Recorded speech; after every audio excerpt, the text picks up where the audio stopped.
Fellow Kenyans, Steve Mbogo hapa. Now today I want to make a pledge, and I'm very serious about it. Today in this holy month of Ramadan, I pledge that if Raila Amolo Odinga gets the AU Commission seat, I will give him 10 million shillings. I repeat, I pledge that if Raila Amolo Odinga clinches that seat, I will give him 10 million shillings. I know it's small money to him, but not to many Kenyans. I'm saying that because I am very sure, 100% sure, that Raila Odinga will not clinch that seat.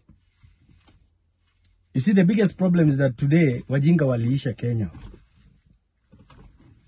And I'm saying this because of facts. Now, Baba Raila Amolo Odinga, the people around you, and the entire Kenya Kwanza brigade is lying to you. There's a wise man that said, when you see your enemies or your opponents rejoice or celebrate you, then you should understand that that is the beginning of the end of you. Now, when you go to facts, Baba, for you to clinch that seat, you need a minimum 2/3 of the total votes in Africa. Any person who's keen with African politics, you understand and you're fully aware that approximately 49 out of 54 African countries today are pro-Russia, pro-China.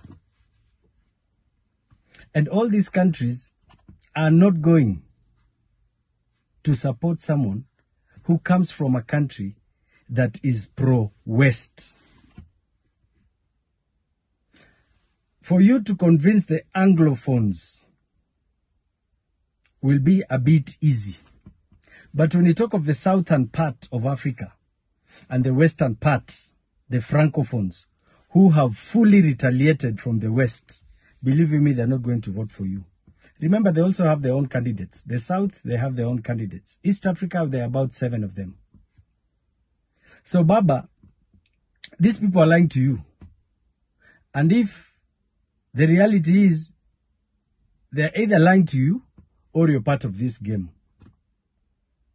But it is very sad that the same card that was played with the BBI agenda is the same card that is being played now. Baba, these people will keep you busy for the next 1 year. You'll be busy campaigning. And when you lose next year, the same people will come and tell Kenyans, tulijaribu kusaidia mzee na ikashindikana. Let me tell you, by that time, the entire brigade of Azimio will be torn apart. As we all know today, the Azimio brigade has started fighting in itself. Just because of this issue. Your real soldiers, the people who've always fought for you, and I'm speaking as your son and you being my mentor and once my party leader. The entire BBI agenda is being repeated, but in a different script. They will waste your time. By the time they are done with you, you've lost ground, you've lost all your friends, you have to start afresh. By that time, you only have 1 or 2 years, we are back to elections. So, Baba, fungua macho. And for those people who surround Raila Odinga and you keep lying to him, shame on you.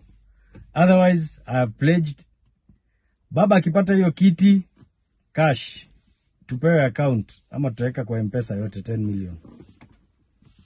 Habari ndio hiyo.